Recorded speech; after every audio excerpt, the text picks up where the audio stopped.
शक्ति संतुलन, balance of power, इस चैप्टर का नाम है। ठीक है, शक्ति संतुलन क्या है? Balance of power. शक्ति संतुलन से तात्पर्य है, इसका अर्थ है कि शक्ति का बंटवारा जो है दो राज्यों में या दो राज्य समूहों में इस प्रकार हो, बराबर रूप में हो, ताकि एक राज्य अथवा राष्ट्र अन्य राष्ट्रों पर हावी ना हो सके। ठीक है, कोई भी किसी का शोषण ना कर सके, इसी को कहते हैं शक्ति संतुलन। ऐसा होना पॉसिबल नहीं होता है। हर बार क्या होता है, कोई ना कोई राज्य अथवा देश या राज्यों का समूह जो होता है वो शक्ति के मामले में अन्य से आगे रहता है, शक्ति की होड़ रहती है। राजनीति क्या है? शक्ति का संघर्ष है। इसीलिए शक्ति संतुलन के कुछ उपाय सुझाए गए हैं। शक्ति संतुलन से क्या फायदे होते हैं, शक्ति संतुलन का अर्थ क्या है, इसकी परिभाषा क्या है, शक्ति संतुलन के बारे में विद्वानों के क्या विचार रहे हैं, ये सारी चीज़ें इस चैप्टर में आपको पढ़ने के लिए उपलब्ध कराए गए हैं। तो चलिए शुरू करते हैं। शक्ति संतुलन पिछली 4 शताब्दियों से यूरोप की अंतर्राष्ट्रीय राजनीति में बड़ी महत्वपूर्ण भूमिका अदा करता रहा है। अतः इस सिद्धांत को अंतर्राष्ट्रीय संबंधों का एक मौलिक सिद्धांत तथा राजनीति का एक आधारभूत नियम माना जाता है। शक्ति संतुलन अर्थ एवं परिभाषा, balance of power, meaning and definition. शक्ति संतुलन अवधारणा का अर्थ स्पष्ट करना बड़ा कठिन है। रिचर्ड कॉबडेन के शब्दों में शक्ति संतुलन एक विचित्र उलझन भरा शब्द है जो केवल भ्रमात्मक मिथ्या सत्य ही नहीं बल्कि ऐसा अव्यक्त व्यवस्था का परिचालक है जिसकी कभी स्थापना नहीं की जा सकती। अंतर्राष्ट्रीय राजनीति के परिप्रेक्ष्य में शक्ति संतुलन से अभिप्राय है कि विभिन्न राष्ट्रों के बीच कम से कम स्थूल संतुलन कायम होना। स्लीचर एक विद्वान है जिनका कहना है, स्लीचर के शब्दों में शक्ति संतुलन व्यक्तियों तथा समुदायों की सापेक्ष शक्ति की ओर संकेत करता है। क्लॉड के अनुसार शक्ति संतुलन एक ऐसी व्यवस्था है जिसमें विभिन्न स्वतंत्र राष्ट्र अपने आपसी शक्ति संबंधों को बिना किसी बड़ी शक्ति के हस्तक्षेप के स्वतंत्रतापूर्वक संचालित करते हैं। इस प्रकार यह एक विकेंद्रित व्यवस्था है जिसमें शक्ति व नीति निर्णायक इकाइयों के हाथों में ही रहती है। कॉलिन के अनुसार एक राष्ट्र को स्वयं अपनी तथा अपने पड़ोसी राष्ट्रों की स्वतंत्रता की रक्षा के लिए शक्ति संतुलन की स्थापना करने के लिए हमेशा कोशिश करते रहना चाहिए। स्वतंत्रता, शांति, स्थिरता तथा सार्वजनिक सुरक्षा के लिए शक्ति संतुलन आवश्यक है। ठीक है, शक्ति संतुलन क्यों आवश्यक है? स्वतंत्रता, शांति, स्थिरता तथा सार्वजनिक सुरक्षा के लिए शक्ति संतुलन आवश्यक है, क्योंकि एक निश्चित सीमा के बाद एक राज्य की बढ़ती हुई शक्ति अन्य सभी राज्यों को प्रभावित करने लगती है। ठीक है, एक निश्चित सीमा के बाद एक राज्य या राष्ट्र की जो बढ़ती हुई शक्ति है वो दूसरे सभी राज्यों को प्रभावित करने लगती है, उसका असर दूसरे राज्यों पर होने लगता है। इतना ही नहीं, एक राज्य का अत्यधिक शक्तिशाली होने का अर्थ है अन्य राज्यों का विनाश और पराजय। ठीक है, यदि एक राज्य जो है वो बहुत शक्तिशाली हो जाए तो इसका मतलब यह होगा कि दूसरे जो राज्य है उनका विनाश और पराजय तय है। पड़ोसी राष्ट्रों में स्थिरता तथा शांति स्थापित करने का केवल एक ही उपाय है कि सब राष्ट्रों की शक्ति करीब करीब समान और तुल्य ही रहे। फे के शब्दों में शक्ति संतुलन का अर्थ है राष्ट्रों के परिवार के सदस्यों की शक्ति न्यायपूर्ण तुल्यभारिता जो किसी राष्ट्र को दूसरे राष्ट्र पर अपनी इच्छा लादने से रोक सके। डिकिंसन के मत अनुसार संतुलन शब्द का प्रयोग समानता और असमानता दोनों ही अर्थों में किया जाता है। लेखा संतुलन का अर्थ होता है समानता, लेकिन जब संतुलन किसी एक के हित में हो तो इसका अर्थ होता है असमानता। शक्ति संतुलन का सिद्धांत प्रथम अर्थ का दावा करता है लेकिन दूसरे के लिए कोशिश करता रहता है। फेनेलॉन के अनुसार शक्ति संतुलन का एक अत्यंत स्पष्ट सिद्धांत है कि अपने पड़ोसी राष्ट्र को इतना शक्तिशाली कभी ना बनने दो कि वह भय का कारण बन जाए। कैसल रे ने शक्ति संतुलन का वर्णन इन शब्दों में किया। कैसल रे के अनुसार राष्ट्र परिवार के सदस्यों के बीच ऐसी उचित साम्य अवस्था बनाए रखना जिससे उनमें से कोई भी इतना ताकतवर ना हो सके कि वह अपनी इच्छा दूसरों पर लाद सके। एक अन्य लेखक निकोलस जॉन स्पिकमैन ने इसका सुंदर विश्लेषण करते हुए कहा है कि राज्यों को केवल इस बात में दिलचस्पी होती है कि तुलना का पलड़ा उनके पक्ष में झुका हुआ हो, क्योंकि अपने संभावित शत्रु के मुकाबले उस जैसा शक्तिशाली होने में कोई वास्तविक सुरक्षा नहीं है। सुरक्षा केवल इस बात में निहित है कि आप अपने शत्रु से अधिक शक्तिशाली हो। यह तथ्य इस बात से स्पष्ट हो जाएगा कि सन 1914 के प्रथम विश्व युद्ध फर्स्ट वर्ल्ड वॉर जो हुआ था उससे पहले यूरोप के राज्य दो गुटों में बटे हुए थे। एक गुट फ्रांस, ब्रिटेन और रूस का था और दूसरा गुट जर्मनी, ऑस्ट्रिया, हंगरी तथा टर्की के राज्य का। इन दोनों की शक्ति लगभग संतुलित थी, बैलेंस्ड थी और दोनों पक्ष इस कोशिश में लगे हुए थे कि इस संतुलन को, इस बैलेंस को किस प्रकार अपने पक्ष में करें। इटली युद्ध छिड़ने पर काफ़ी समय तक किसी पक्ष के साथ खुल्लम खुल्ला शामिल होने में हिचकिचाता रहा। फिर भी उसने जर्मनी के साथ गुप्त संधि की हुई थी। युद्ध में मित्र राष्ट्रों का पलड़ा भारी होने पर वह उनकी ओर से लड़ाई में शामिल हुआ। इन परिभाषाओं का अध्ययन करने से हमें पता चलता है कि शक्ति संतुलन अंतर्राष्ट्रीय राजनीति की एक स्थिति, एक प्रक्रिया, एक नीति और व्यवस्था के रूप में चित्रित किया जा सकता है। शक्ति संतुलन विशिष्ट स्थिति का द्योतक है। ठीक है, शक्ति संतुलन जो होता है वो एक स्पेशल सिचुएशन, एक विशिष्ट स्थिति का द्योतक है। शक्ति संतुलन शब्द एक ऐसी स्थिति का द्योतक है जिसमें शक्ति संबंध लगभग बराबरी के आधार पर होता है। शक्ति संतुलन का अर्थ है शक्ति का समान वितरण। ठीक है, शक्ति संतुलन का क्या अर्थ है? शक्ति संतुलन का अर्थ है पावर का equal distribution of power is called balance of power. शक्ति का जो समान वितरण होता है उसी को शक्ति संतुलन कहा जाता है। शक्ति संतुलन शब्द हमारे सामने उस तुला का चित्र प्रस्तुत करता है जिसके दोनों पलड़े एक आलंब से लटके हुए हैं और जिनमें बराबर बांट रखे हुए हैं। ये जो चित्र आप लोग देख पा रहे हैं ये शक्ति संतुलन का आदर्श है जिसमें कि दो तुला जो है इसमें बराबर है। ठीक है, शक्ति संतुलन विदेश नीति के रूप में कैनेथ टॉमसन, मॉर्गनथाउ, चर्चिल आदि ने शक्ति संतुलन के सिद्धांत को विदेश नीति के परिप्रेक्ष्य में परिभाषित किया है। वे यह मानते हैं कि संतुलन शक्ति खतरनाक होती है। विदेश नीति की दृष्टि से राष्ट्र उसी समय शक्ति संतुलन की अवधारणा स्वीकार करते हैं जबकि वे अन्य राज्यों की तुलना में प्रबल हो। चर्चिल ने शक्ति संतुलन को ब्रिटिश विदेश नीति की अद्भुत परंपरा बताया था। शक्ति संतुलन एक पद्धति के रूप में Martin Wight, A J P Taylor, Charles Lerche आदि शक्ति संतुलन को एक पद्धति मानते हैं। आधुनिक विश्व में जहां बहुत सारे राज्य हैं, शक्ति संतुलन द्वारा एक व्यवस्था स्थापित की जा सकती है।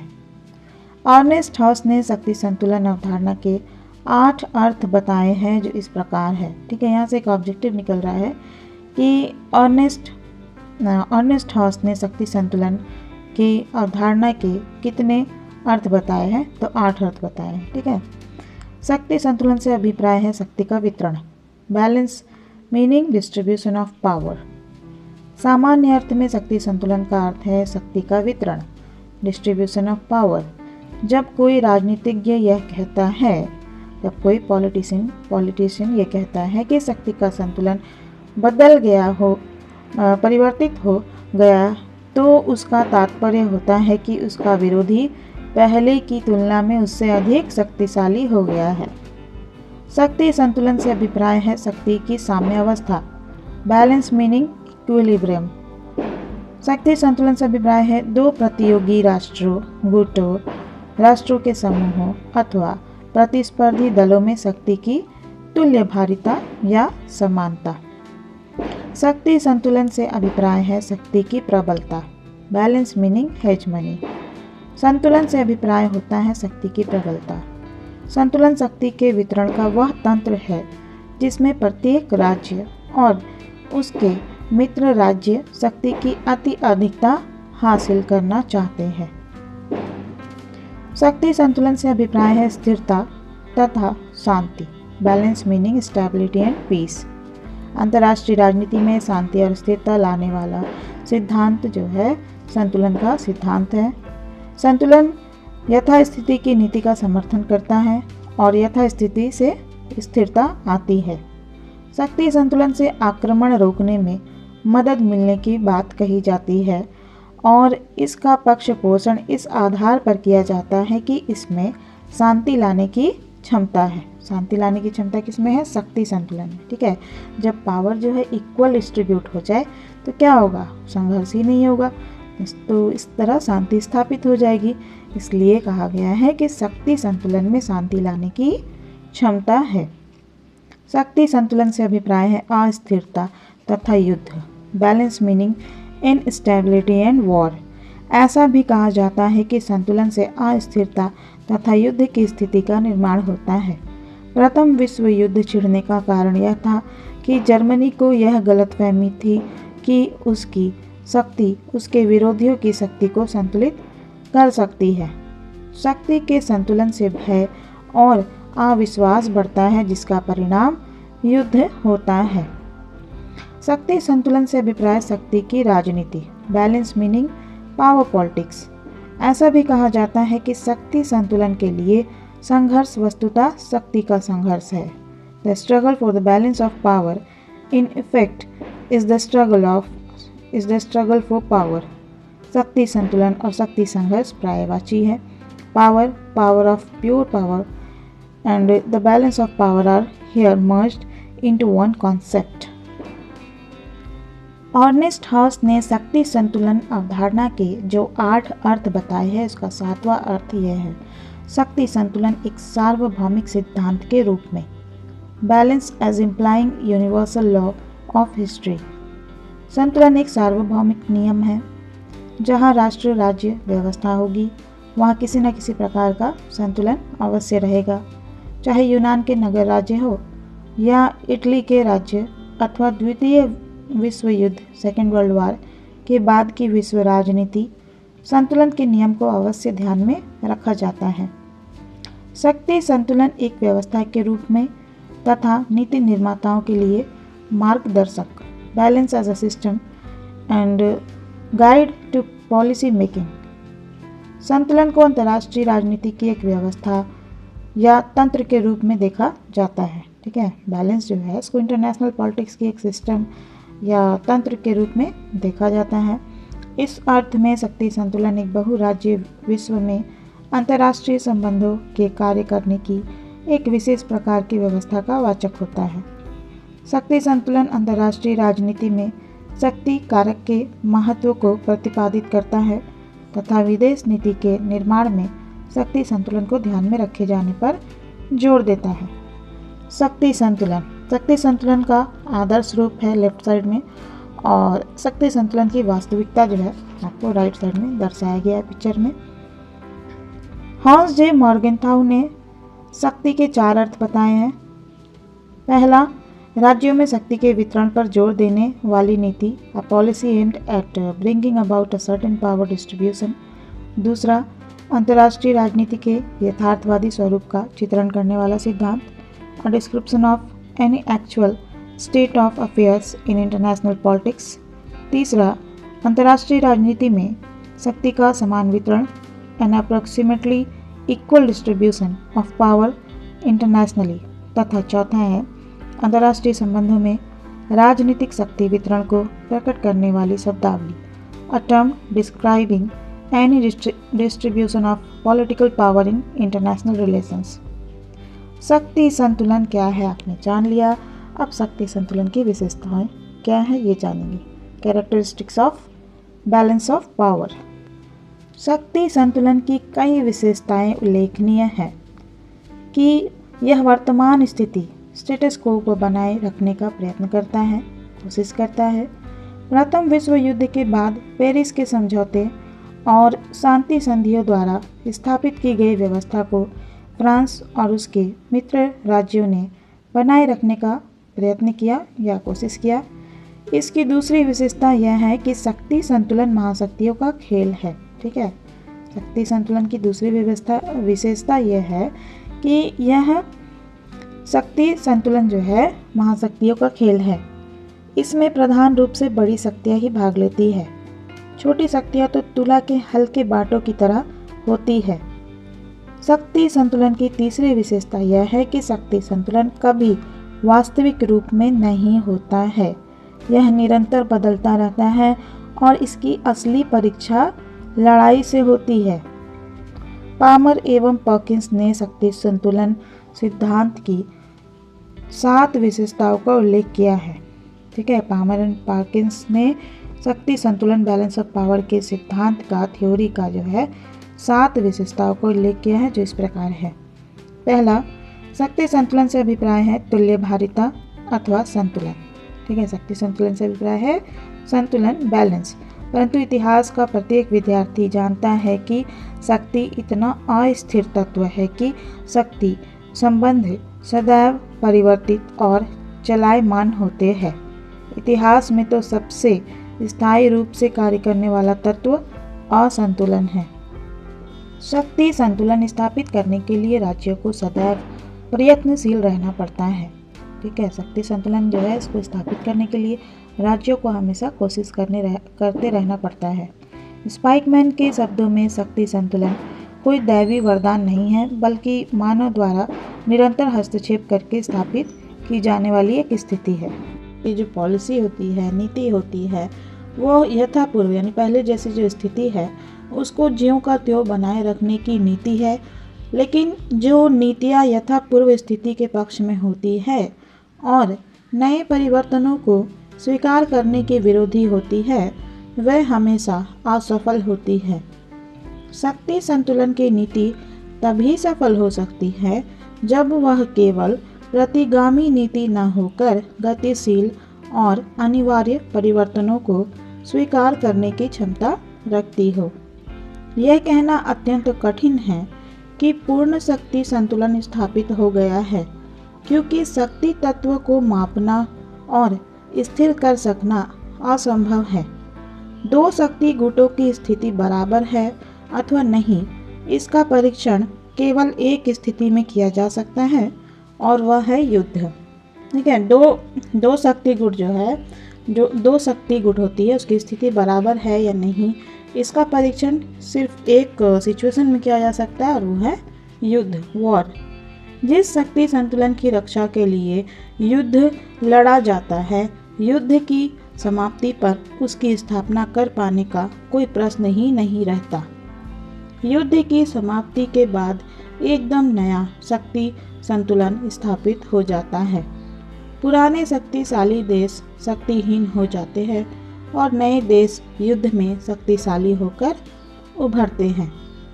इतिहासकार शक्ति संतुलन को वस्तुनिष्ठ ऑब्जेक्टिव दृष्टि से देखता है और राजनीतिज्ञ उसे व्यक्तिनिष्ठ सब्जेक्टिव दृष्टि से देखता है। मार्टिन वाइट के शब्दों में इतिहासकार की दृष्टि में शक्ति संतुलन तब स्थापित होता है जब 2 विरोधी गुटों की शक्ति लगभग समान सी प्रतीत होती है। परंतु एक राजनीतिज्ञ की दृष्टि में शक्ति संतुलन तब स्थापित होता है जब उसका पक्ष दूसरे पक्ष की अपेक्षा अधिक सशक्त हो जाता है। शक्ति संतुलन किसी विशिष्ट राजनीतिक व्यवस्था का आवश्यक लक्षण नहीं है। लोकतांत्रिक और सर्वाधिकारवादी दोनों प्रकार के राज्य इसका प्रयोग कर सकते हैं। लोकतांत्रिक देश साधारणतया अपनी उदारवादी नीतियों के कारण शक्ति संतुलन स्थापित करने में विशेष उत्सुक नहीं होते और सर्वाधिकारवादी देश शक्ति संतुलन के हामी इसलिए नहीं होते कि उनका लक्ष्य केवल अपना प्रसार करके एक ही साम्राज्य का निर्माण करना होता है। शक्ति संतुलन के खेल में केवल बड़े राष्ट्र ही खिलाड़ी होते हैं और छोटे राष्ट्र तो इसका शिकार बन जाते हैं अथवा दर्शक के रूप में रहते हैं। स्पाइकमैन के अनुसार जब तक वे यानी छोटे राज्य जो है स्वयं आपस में सफलतापूर्वक संगठित नहीं हो जाते, वे शक्ति संतुलन की तुला के पलड़ों में रखे जाने वाले बाटों से कुछ अधिक नहीं होते हैं। शक्ति संतुलन अंतर्निहित मान्यताएं, balance of power theoretical postulates. शक्ति संतुलन की कुछ अंतर्निहित मान्यताएं होती है।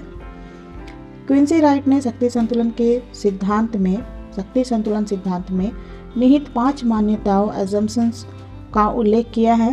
पहली मान्यता है कि प्रत्येक राज्य उपलब्ध शक्ति एवं साधनों के द्वारा, जिनमें युद्ध भी शामिल है, अपने महत्वपूर्ण हितों एवं अधिकारों की रक्षा करता है। यह निश्चित करना प्रत्येक राज्य का काम है कि वह अपने किन हितों को महत्वपूर्ण मानता है, परंतु सामान्यतः स्वतंत्रता, प्रादेशिक अखंडता, सुरक्षा, घरेलू राजनीतिक एवं आर्थिक व्यवस्था की स्थिरता तथा समुद्र की स्वतंत्रता जैसे किन्हीं कानूनी अधिकारों की रक्षा को महत्वपूर्ण राष्ट्रीय हित माना जाता है।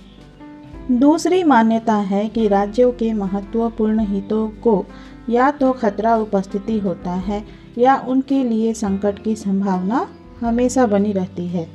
यदि ऐसा ना होता तो राज्यों को उनकी रक्षा के लिए प्रयत्न करने की कोई आवश्यकता नहीं होती।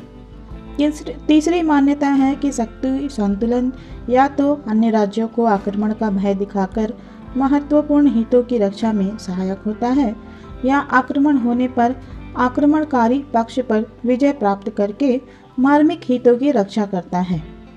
दूसरे शब्दों में, राज्य किसी अन्य राज्य पर आक्रमण उस समय तक नहीं करेंगे जब तक कि उनके पास शक्ति की प्रचुरता ना हो और वे अपनी विजय के संबंध में पूर्ण रूपेण आश्वस्त ना हो।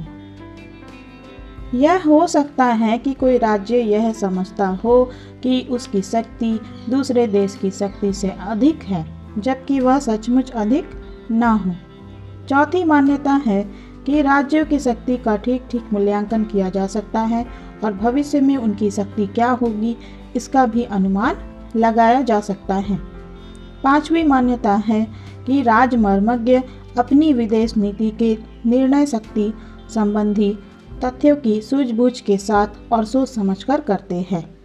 क्विंसी राइट द्वारा प्रतिपादित शक्ति संतुलन संबंधी सैद्धांतिक मान्यताओं में से पहली 4 मान्यताएं कुल मिलाकर तर्कसंगत है, किंतु 5वीं मान्यता के संबंध में कुछ आपत्तियां उठाई जा सकती है।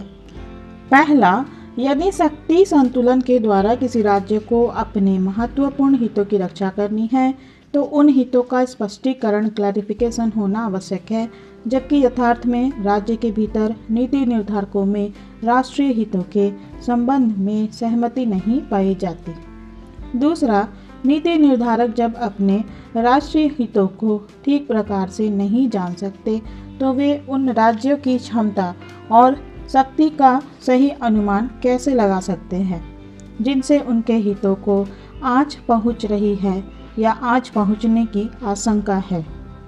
तीसरा, शक्ति संतुलन की नीति को विवेकपूर्ण ढंग से संचालित करने के लिए यह आवश्यक है कि नीति निर्धारक शत्रु राज्यों की भविष्य में होने वाली क्षमता और नियत के बारे में भविष्यवाणी कर सके, और यह काम अत्यंत कठिन है। चौथा, शक्ति संतुलन का अनुमान करते समय कानून, नैतिकता और न्याय की परवाह नहीं की जा सकती, परंतु क्या आधुनिक युग में इन मूल्यों की उपेक्षा संभव है? पांचवा, शक्ति संतुलन की स्थापना के लिए घरेलू राजनीतिक परिस्थितियां अनुकूल हो और लोकमत उन नीतियों का समर्थक हो, परंतु ऐसी स्थिति लोकतंत्रात्मक शासन प्रणालियों में हमेशा नहीं रह सकती। ब्रिटिश सरकार ने हिटलर के अभ्युदय से उत्पन्न खतरे को भांप लिया था, किंतु लोकमत के विरोध के भय से शस्त्रीकरण का आश्रय नहीं लिया। शक्ति संतुलन स्थापित करने के साधन। आपने जान लिया कि शक्ति संतुलन क्या है, अब इसे स्थापित कैसे करना है ये भी आप जानने वाले हैं, ठीक है। Devices for maintaining the balance of power, ठीक है। शक्ति संतुलन को स्थापित करने के साधन। शक्ति संतुलन के लिए राज्य कौन कौन से साधन अपनाते हैं? अंतर्राष्ट्रीय राजनीति के समीक्षकों ने मोटे तौर से 6 साधन बताए हैं जिनसे राष्ट्र शक्ति संतुलन अपने पक्ष में करने की कोशिश करते हैं, ठीक है। अंतर्राष्ट्रीय राजनीति के समीक्षकों ने मोटे तौर पर 6 साधन बताए हैं जिनसे कि जो देश होते हैं वो बैलेंस ऑफ पावर को अपने फेवर में, अपने पक्ष में करने की कोशिश करते हैं। क्षतिपूर्ति, कॉम्पनसेशन। क्षतिपूर्ति या मुआवजे की नीति से अभिप्राय है कि एक राज्य को उतना दो जितना उससे ले लिया गया है, ताकि अंतर्राष्ट्रीय तुल्यभारिता बनी रहे। युद्धों के पश्चात, यानी जो युद्ध होते हैं उसके बाद शांति संधियों में इसी आधार पर राज्यों के क्षेत्रों में प्रदेशों का आदान प्रदान होता है और सीमाओं में परिवर्तन किया जाता है कि राज्यों की तुलनात्मक शक्ति यथापूर्व यानी पहले के जैसी बनी रहे। सन 1713 की यूट्रेक्ट संधि द्वारा प्रथम बार स्पेन द्वारा अधिकृत भूमि को बांटकर शक्ति संतुलन स्थापित करने की कोशिश की गई थी। इतिहास में पोलैंड का 3 बार विभाजन किया गया, सन 1772, सन 1793 तथा सन 1795 में, और तीनों बार उसका बंटवारा इस प्रकार किया गया कि संतुलन कायम रहे। भूभागों का वितरण करते समय केवल क्षेत्रफल का ही ध्यान नहीं रखा जाता, बल्कि उनकी उर्वरता, औद्योगिक क्षमता तथा साधनों की प्रचुरता का भी ध्यान रखा जाता है। इथियोपिया को हस्तगत करने की उग्र होड़ का समाधान सन 1906 में इथियोपिया को ब्रिटेन, इटली तथा फ्रांस में 3 समान प्रभाव क्षेत्रों में बांटकर किया गया। इसी प्रकार ईरान के संबंध में ब्रिटेन तथा रूस की प्रतिद्वंदिता का परिणाम सन 1907 की आंग्ल-रूसी संधि से निकला। इसने दोनों पक्षों के लिए प्रभाव क्षेत्रों की एवं ईरान के एकमात्र अधिकार में एक तटस्थ क्षेत्र की स्थापना की। मॉर्गेनथाउ के अनुसार राजनीतिक समझौतों को जन्म देने वाली राजनयिक वार्ताओं की सौदेबाजी भी अपने सामान्यतम रूप का सिद्धांत ही है और इस प्रकार यह शक्ति संतुलन का ही एक अंग है। शक्ति संतुलन स्थापित करने के लिए हस्तक्षेप, इंटरवेंशन भी किया जाता है। कभी कभी शक्तिशाली राज्य संतुलन स्थापित करने की दृष्टि से अन्य राज्यों के आंतरिक मामलों में हस्तक्षेप, इंटरवेंशन करते हैं। एक देश शस्त्रीकरण, औद्योगिकरण एवं उत्पादन बढ़ाकर शांति प्रिय राज्य के स्थान पर आक्रामक राज्य बन सकता है, जिसका प्रभाव अंतर्राष्ट्रीय राजनीति पर पड़ता है। अतः ऐसी स्थिति में अन्य राज्य या तो मूक दर्शक बना रह सकता है अथवा प्रत्यक्ष हस्तक्षेप कर सकता है। सन 1648 में वेस्टफालिया की संधि के बाद से यूरोप की राजनीति का यह मुख्य सिद्धांत रहा है कि कोई भी राज्य अन्य राज्यों की अपेक्षा बहुत अधिक शक्ति संपन्न ना हो, सब राज्यों में शक्ति संतुलन बना रहे। सन 1648 की यूट्रेक्ट की संधि के, सन 1816 की वियना कांग्रेस के, सन 1856 की पेरिस कांग्रेस के तथा 1878 की बर्लिन कांग्रेस के अधिकांश निर्णय इसी सिद्धांत के आधार पर किए गए। सन 1856 का क्रीमिया युद्ध ब्रिटेन और फ्रांस द्वारा टर्की के साम्राज्य को सुरक्षित रखने की दृष्टि से किया गया था, ताकि इसे दबाकर रूसी दक्षिणी पूर्व यूरोप में अधिक शक्तिशाली ना हो जाए। बाल्कन प्रदेश में प्रभुसत्ता के लिए 19वीं शताब्दी के उत्तरार्ध में ऑस्ट्रिया तथा रूस में प्रबल होड़ थी। इस प्रदेश के राज्यों में अधिकांश हस्तक्षेप इन दोनों के तथा ग्रेट ब्रिटेन के शक्ति संतुलन को बनाए रखने के लिए किए गए। सन 1886 में तथा सन 1897 में ग्रीस और टर्की के मामलों में महाशक्तियों ने इस उद्देश्य से हस्तक्षेप किया। सन 1913 में अल्बानिया का स्वतंत्र राज्य बनाने के लिए टर्की में दखल दिया गया। ठीक है, सन 1913 में अल्बानिया को स्वतंत्र राज्य बनाने के लिए टर्की में दखल किया गया। द्वितीय विश्व युद्ध के बाद ब्रिटेन ने जॉर्डन में अमेरिका ने Guatemala, Cuba, Lebanon, Laos, Cambodia और वियतनाम तथा सोवियत संघ ने उत्तरी कोरिया, पूर्वी जर्मनी, चेकोस्लोवाकिया एवं अफगानिस्तान 1979 से 88 में हस्तक्षेप किया है। इन सभी हस्तक्षेपों में हस्तक्षेप करने वाली शक्तियों के उद्देश्य स्वार्थपूर्ण थे और उन्होंने छोटे राज्यों के हितों को अपने हितों की पूर्ति के लिए बलिदान करने में संकोच नहीं किया। ये समस्त हस्तक्षेप यथापूर्व स्थिति को बनाए रखने अथवा शक्ति संतुलन को अपने पक्ष में मोड़ने के लिए किए गए।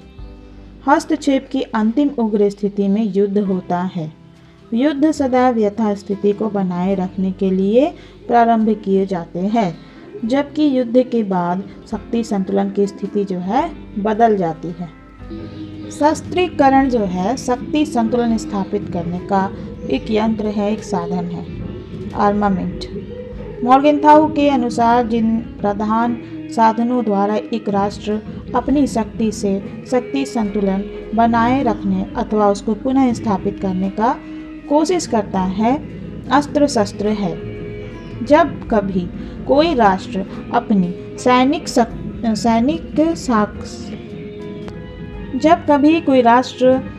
सैनिक शक्ति बढ़ाता है, तब इसके प्रतियोगी राज्य भी इसकी बराबरी में आने के लिए शस्त्रास्त्रों की प्रतिस्पर्धा में पड़ जाते हैं। शस्त्रीकरण की यह होड़ यद्यपि संतुलन के लिए होती है, तथापि इसके कारण गतिशील शक्ति संतुलन की स्थिति का निर्माण होता है। द्वितीय विश्व युद्ध के बाद अमेरिका और सोवियत संघ में शस्त्रीकरण की प्रतिस्पर्धा कुछ ऐसी ही थी। शस्त्रीकरण से सदैव अस्थिर संतुलन का जन्म होता है, अतः राज्य निशस्त्रीकरण के लिए कोशिश करते रहते हैं। ऐसा माना जाता है कि निशस्त्रीकरण डिसआर्मामेंट्स से शक्ति संतुलन स्थिर और अस्थायी बन सकता है। वस्तुतः निशस्त्रीकरण की समस्या शक्ति संतुलन के सिद्धांत से अप्रत्यक्ष रूप से जुड़ी हुई है। विभाजन तथा शासन जो है शक्ति संतुलन स्थापित करने का एक साधन है। Divide and rule. शक्ति संतुलन स्थापित करने के लिए राज्य शत्रु पक्ष के साथी राष्ट्रों में फूट डालने का भी कोशिश करते हैं, जिससे उसके शत्रु आपस में ना मिल सके, उनमें फूट रहे और वे कमजोर बने रहे। विभाजन करो और शासन करो नीति का प्रयोग उन राष्ट्रों द्वारा हुआ जिन्होंने अपने प्रतिस्पर्धियों को विभाजित करके अथवा उन्हें विभाजित रखकर निर्बल बनाने अथवा बनाए रखने का प्रयत्न किया है। फ्रांस की नीति, जर्मनी तथा शेष यूरोप के साथ सोवियत संघ की नीति आधुनिक समय में इस प्रकार की सबसे अधिक संगत एवं महत्वपूर्ण नीतियां हैं। 17वीं शताब्दी से द्वितीय विश्व युद्ध के अंत तक यह फ्रांसीसी विदेश नीति का अपरिवर्तनीय सिद्धांत रहा है कि या तो वह जर्मन साम्राज्य के बहुत से छोटे स्वतंत्र राज्यों में विभाजन का पक्ष ले या एक एकीकृत राष्ट्र के रूप में ऐसे राज्यों का सम्मेलन न होने दे। इसी प्रकार सोवियत संघ ने निरंतर यूरोप के एकीकरण की सभी योजनाओं का विरोध इस मान्यता पर हुआ कि यूरोपीय राष्ट्रों की विभाजित शक्ति का एक पाश्चात्य गुट में एकत्रीकरण सोवियत संघ के शत्रुओं को इतनी शक्ति दे देगा जिससे उनकी सुरक्षा को खतरा हो जाएगा। मैत्री संधियां करके भी शक्ति संतुलन स्थापित होती है। Alliance and counter alliances. संश्रय अथवा मैत्री संधिया शक्ति संतुलन स्थापित करने का मुख्य आधार रही है। पामर तथा पर्किंस के अनुसार यह कहना अतिशयोक्ति नहीं होगी कि राज्यों की प्रत्येक संधि का संबंध शक्ति संतुलन से रहता है, चाहे उसका विस्तार क्षेत्रीय हो, गोलार्धीय हो या विश्वव्यापी। मॉर्गेनथाउ के अनुसार परस्पर प्रतिस्पर्धा में लगे हुए राष्ट्र आ और बा के समक्ष अपनी सापेक्ष शक्ति स्थितियों को बनाए रखने तथा सुधारने के 3 विकल्प हैं। वे अपनी निजी शक्ति बढ़ा सकते हैं, वे अपनी शक्ति में अन्य राष्ट्रों की शक्ति जोड़ सकते हैं अथवा विरोधी राष्ट्र की शक्ति के साथ दूसरे राष्ट्र की शक्ति को मिलने से रोक सकते हैं। जब वे प्रथम विकल्प को चुनते हैं यानी अपना निजी शक्ति पर्सनल पावर जो है बढ़ाते हैं, तो संश्रयों की नीति का अनुसरण करते हैं, ठीक है, यानी कि अलायंस करते हैं। अंतिम दोनों विकल्पों का संबंध संधियों और प्रतिमैत्री संधियों से है। जब भी कोई एक राज्य अन्य राज्यों की तुलना में शक्तिशाली होने लगता है, अन्य राज्य आशंकित हो उठते हैं। ये सभी भयभीत राज्य आपस में मैत्री संधियां करके इस शक्तिशाली राज्य के विरुद्ध संगठित हो जाते हैं। इनके संगठित होते ही शक्तिशाली राज्य अपने को अकेला अनुभव करता है और प्रत्युत्तर में प्रति संधियां करने लगता है। इस प्रकार का क्रम तब तक निरंतर बढ़ता चलता है जब तक कि विश्व में सभी राज्य स्पष्ट रूप से विरोधी गुटों में संगठित होकर बंट नहीं जाते। मैत्री संधियां और प्रतिमैत्री संधियां यूरोपीय राजनीति का मुख्य अंग रही है। सन 1882 के उपरांत जब त्रिराष्ट्रीय संश्रय ट्रिपल अलायंस की स्थापना हुई तो उसके विरुद्ध ही त्रिराष्ट्रीय सहमति ट्रिपल एंटेंट का निर्माण हुआ। इस प्रकार 1936 में धुरी राष्ट्रों एक्सिस पावर्स की संधि के विरोध में मित्र राष्ट्रों यानी अलायंस पावर्स के प्रति संश्रय अलायंस का निर्माण हुआ। अब तक आपने जाना शक्ति संतुलन क्या है, बैलेंस ऑफ पावर, इसको कैसे स्थापित किया जाता है, इसके साधनों के बारे में। अब आप जानेंगे कि शक्ति संतुलन स्थापित करने से क्या लाभ होता है। शक्ति संतुलन से लाभ, ठीक है, benefits of the balance of power. शक्ति संतुलन व्यवस्था का उद्देश्य शांति तथा सुरक्षा कायम रखना है। शक्ति संतुलन के कारण विश्व में सफलता बनी रहती है। डॉक्टर महेंद्र कुमार ने शक्ति संतुलन से मुख्यतः 2 लाभ बतलाए हैं, ठीक है। डॉक्टर महेंद्र कुमार ने शक्ति संतुलन से बैलेंस ऑफ पावर से 2 लाभ मुख्यतः बताए हैं। पहला है छोटे राज्यों की स्वाधीनता की सुरक्षा, छोटे राज्य जो है उनकी स्वतंत्रता की सुरक्षा, और दूसरा है अंतर्राष्ट्रीय शांति का पोषण। छोटे राज्यों की स्वाधीनता की सुरक्षा, protection of independence of states, अंतर्राष्ट्रीय शांति का पोषण, प्रिजर्वेशन ऑफ पीस, अंतर्राष्ट्रीय कानून के अस्तित्व को कायम रखना, मेंटेनेंस ऑफ इंटरनेशनल लॉ।